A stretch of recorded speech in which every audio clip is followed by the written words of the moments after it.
Nous reviendrons à vous tout à l'heure, hein, Calix Beyala, le temps pour nous de chercher à rétablir une meilleure connexion. Oui, Abel Elimbi Lobé est en train de lever le doigt. Allons-y rapidement, Abel, avant de repasser la parole aux autres. Calix a dit quelque chose d'extrêmement pertinent, qui est que les peuples suivent les comportements de leurs élites.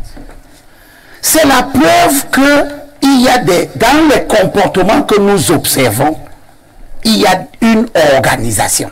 Le titre, il y a un grand titre foncier à Douala, le 13599. C'est l'État du Cameroun qui donne à la collectivité coutumière des Bonamans ce terrain par immatriculation directe. C'est-à-dire que c'est des autochtones de là, c'est des terres sur lesquelles ils cultivaient. C'est le quartier qu'on appelle coutumement Sable. Chez les Douala, ça s'appelle Mbagna. C'était la zone où les peuples Akwa pratiquaient leur agriculture, la pêche, etc. Ça a été immatriculé au profit de la collectivité de Bonaman. C'est 93 hectares. Allez voir quels sont ceux qui ont colonisé cet endroit au détriment des peuples de Bonaman qui ne peuvent plus y mettre les pieds. Je rappelle encore que ce ne sont pas les Boulous, ce ne sont pas les Manguissa, ce ne sont pas les Eto, ce ne sont pas les Peuls. Si vous allez là-bas, les chefferies administratives qui se sont créées là-bas, c'est Samo Gabriel, le chef, qui est décédé, paix à son âme. Les chefs de bloc qui se sont établis là-bas, ce ne sont pas des tout pourris de l'extrême nord, etc., etc. J'ai comme l'impression que la convenance et la question des fonds de commerce politique amène les gens à dire qu'ils veulent régler un problème sans chercher à comprendre l'étiologie du problème. Comment le problème se met en place? Pourquoi je n'ai pas de colonie de peuplement des ressortissants de l'Est? Parce que c'est un problème de déplacement des populations. Non, c'est pas simplement un problème de déplacement. Douala, où le littoral n'est pas une opportunité économique pour une seule communauté.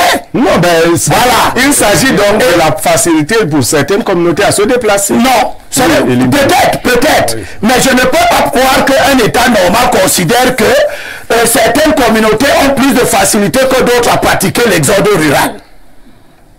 Toutes les communautés doivent se sédentariser parce que l'exigence d'un développement équilibré de notre pays voudrait que les gens mettent en valeur leur terroir. Quand j'ai fini de me dire, je suis en train de m'efforcer de montrer que l'hypocrisie qui voudrait que l'on ne détermine pas les modes de mise en œuvre du problème ne va pas nous permettre d'aller aux solutions. Parce que lorsqu'on a voulu solutionner le problème, par exemple, de l'excision, on ne s'est pas adressé au boulot. Ils ne pratiquaient pas l'excision. D'accord? On s'est adressé aux communautés qui ont cette culture-là. Il y a donc des comportements qui peuvent être attentatoires à l'intégrité et à l'équilibre du pays, qui ont un soubassement culturel. Ce n'est pas pour rien que j'arrive à Bonabéry et je trouve que la quasi-totalité des terres des Bélé est occupée illégalement par des ressortissants qui ne sont pas des écoles. Quand je vais chercher à solutionner le problème, je vais quand même me poser la question de savoir à un moment, mais pourquoi ce sont les mêmes personnes qui sont mises en cause? Ne faudrait-il pas, dans la recherche de la solution, procéder aussi à une interpellation des mentalités? Lorsqu'on a retenu ce que Calix Beyala a dit, parce que quand on est sorti des élections de 2020 à Douala 5, tout le monde a vu la vidéo qui a circulé où toute une communauté s'est rassemblée dans une salle pour dire que la commune de Douala 5, c'est eux qui la développent et que c'est donc eux qui doivent être maires dans cette commune-là. Mais la commune de Douala 5, c'est le canton Bassa et le canton Akwa. Et je vous rappelle que dans la communauté urbaine de Douala, la commune de Douala 5 qui a envoyé 10 conseillers dans la commune, dans le conseil de la communauté urbaine, il n'y a qu'un seul ressortissant du canton Bassa. Merci Limbi Lobé, c'est compris. On passe la parole à Willy Mengue. Willy, je voudrais qu'on puisse progresser, hein, peut-être maintenant pour la recherche des solutions. Nous avons posé le problème, nous avons essayé d'établir entre guillemets des responsabilités. Maintenant, si nous ne proposons pas quelques esquisses de solutions, nous risquerons de passer à côté de la plaque. À votre niveau, que faut-il faire pour résoudre non seulement de manière efficace le problème foncier au Cameroun, mais de manière durable? Alors, je crois que je m'en voudrais hein, si je ne peux pas donner juste quelques réactions à la suite du développement de M. Elimbi Lobé. Allons-y. Avant donc de voir quelles sont les solutions, qui sont celles de notre parti, bien entendu, que nous proposons également. Je crois que nous sommes dans un état de droit. Vous comprenez? Quand on dit état de droit, j'ai commencé par là, à l'entame de cette émission, que l'état de droit doit être respecté.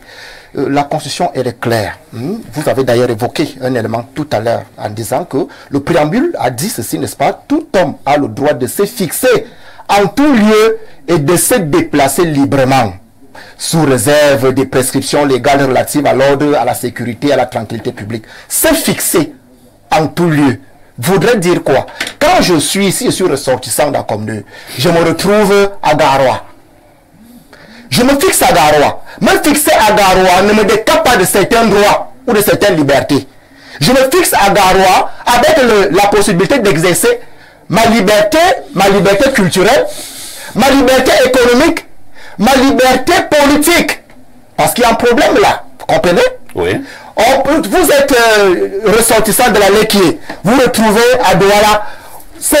Quand vous fixez, cela ne vous décape d'aucun droit. Vous devez jouir de tous vos droits, exercer toutes vos libertés, y compris la liberté politique. Ça veut dire quoi? Ça veut dire que quand, dans le Vouri, on retrouve... Alors, c'est à ce niveau que Limbi Lobé n'est pas d'accord. Justement, il faudrait qu'il fasse les efforts d'une mise à jour des principes de loi et de la démocratie, de l'état de droit qu'on a posé. C'est un test c'est la Constitution de la République. Elle a été pensée, la Constitution s'est retrouvée que pour garantir l'intégrité nationale, pour garantir l'unité nationale, il faudrait permettre à ce que les uns et les autres soient libres de se fixer à gauche ou à droite. Et je dis que se fixer ne vous décape pas certains droits. Vous avez tous vos droits, y compris les droits politiques. Il faudrait donc que le député du Vouri... Attendez d'abord, parce que c'est un aspect apparemment très important. Il faut qu'on aille doucement pour qu'on soit au même niveau de compréhension. Et Limbi Lobé donne les chiffres et dit par exemple au littoral, c'est tel nombre de députés, du côté de l'extrême nord, c'est tel nombre de députés, au sud, c'est tel nombre de députés, ainsi de suite. Alors, est-ce qu'au niveau des textes réglementaires, il est dit que le nombre de députés qui revient à la région du Sud ne doit être occupé que ressortissant du Sud? Ça, ce test ne saurait exister. Parce que ce test, s'il existe, alors nous tuons l'unité nationale. Il sera contradictoire aux dispositions constitutionnelles. Vous comprenez? Et pourquoi? Parce qu'il faut comprendre que le député n'est pas le député du lieu où il a été élu député. Le député est le député de la nation. Parce qu'il faut aussi comprendre les compétences d'un député. Alors que le député du Vouri, qu'il soit de l'Est, du Vouri, ou du littoral, ou de l'Ouest, portez d'abord le flambeau de la nation. Je prends l'exemple de Nietzsche, dont on va discuter tout à l'heure, avec la proposition de mettre sur pied une commission parlementaire pour voir sur l'affaire Glencore. Quand Nietzsche le dit, l'honorable Nietzsche le dit, il est de l'Ouest, il est député du Vouri, il ne le dit pas pour les populations de l'Ouest, ni pour celles du Vouri, il le dit, il parle au nom de la nation. Donc le député est d'abord un député de la nation. Les questions identitaires relatives à l'autochtonie ou pas ont certaines limites. Le président de la République est président de la République de la nation. Le député est député de la nation. Il est élu au suffrage universel direct. Il est de la nation. Même s'il n'est pas élu par la nation. Ah, d'accord. Les députés de la nation. Ça change dans la nature du Parlement. Ça change dans la nature de son siège au Parlement. Et le Parlement ne résout pas les problèmes d'une circonstance. C'est quoi le Parlement? D'une unité administrative particulière. Mais oui, le Parlement, c'est quoi pour nous? Écoutez, le Parlement, savoir du Parlement. Le Parlement, l'Assemblée nationale, hein, parce que le Parlement, l'Assemblée nationale qui légifère et contrôle l'action du gouvernement. Tout à fait. Ne légifère pas pour les représentants de répondre à ma question. C'est quoi l'Assemblée nationale? Les fonctions du Parlement, de l'Assemblée nationale, elles sont des... Vous comprenez l'Assemblée nationale? Je vois d'abord ces fonctions. Mais bien sûr, vous n'avez pas défini tout ce qui est. C'est qu'on n'a pas défini. On ne va pas définir. On se calme. Voilà. On va chuter. Et probablement vous allez réagir. Voilà. Nous n'avons pas défini une institution comme on n'a pas du coup. Je dis, l'Assemblée nationale a 3 fonctions. Ce sont ces 3 fonctions qu'on reconnaît le fonctionnement d'une Assemblée nationale dans une république. 1. Contrôler l'action du gouvernement. Vous comprenez?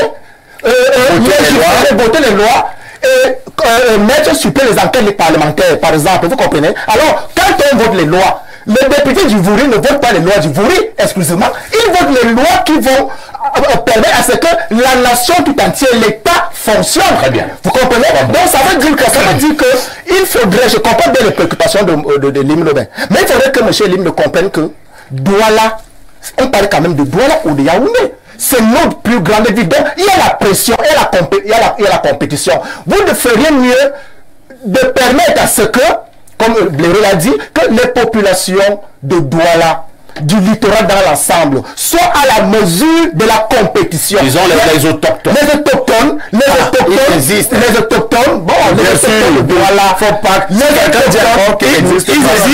Ils existent. Les autochtones de Douala, comme ceux de Yaoundé. Parce que le problème de Douala n'est pas très différent de celui de Yaoundé. Les autochtones de Douala, comme ceux de Yaoundé, devaient être à la hauteur de la compétition. La compétition économique, la compétition politique. Parce qu'on ne va pas dire, on ne va pas permettre à ce que celui qui a la compétence ne soit pas voté. Par exemple, s'il a la possibilité d'être voté, sera voté. C'est compris, Willy. D'abord, Pierre Blériot, et après, ce sera Sédou Magadi. Alors, Pierre Blériot, il y a une expression, ou bien un vocable, que Willy pose sur la table, que les populations autochtones s'attendent ou alors soit à la mesure de la compétition. Bon, Willy, tu aimes parler avec les images. Je vais te parler avec les images. C'est très pervers de le dire. Si vous avez 10 enfants à qui vous donnez à manger dans un plat, et que vous avez 2 enfants qui sont lents, vous laissez la chose se perdurer parce que les 8 autres mangent très vite, vous allez tuer vos 2 autres enfants. Il faut dire à ceux qui sont gourmands qu'on mange avec politesse. Il faut leur dire que quand on mange en fraternité, parce que la notion de compétition que vous évoquez là ne tient plus compte de la fraternité. Vous voyez, et ceux qui réfléchissent comme ça sont pervers. On ne peut pas dire que si les populations sont arrivées dans le centre ou dans le littoral, parce que c'est des nécessités, parce que ces villes cristallisent beaucoup d'appétit, que la compétition soit sauvage. Parce que, en fait, les nomades, ceux qui bougent, sont souvent sauvages. Ils n'ont pas de cœur. Ce n'est pas comme ça qu'il faut concevoir une nation. Être prêt à la compétition. C'est-à-dire que si vous ne pouvez pas vous défendre, on peut tout vous prendre. Ben alors là, l'État devrait jouer le rôle de régulateur.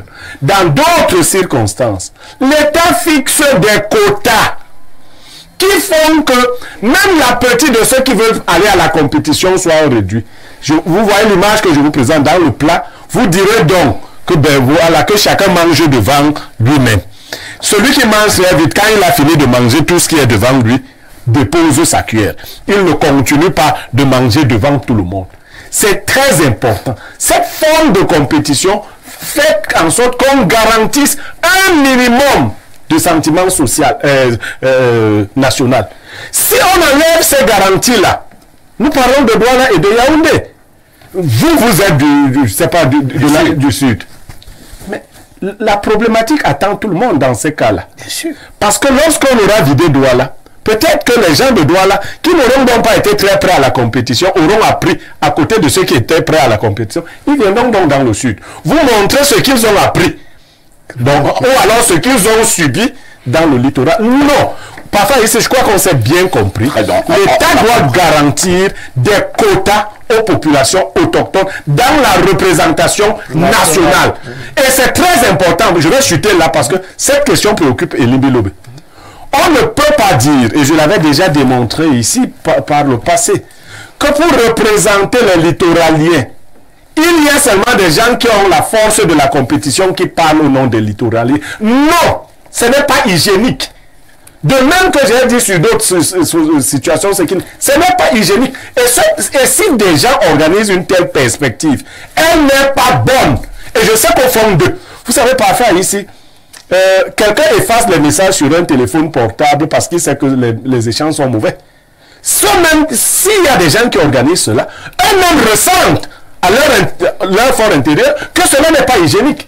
Il ne faut pas que des populations autochtones ne se reconnaissent pas totalement dans la représentation nationale.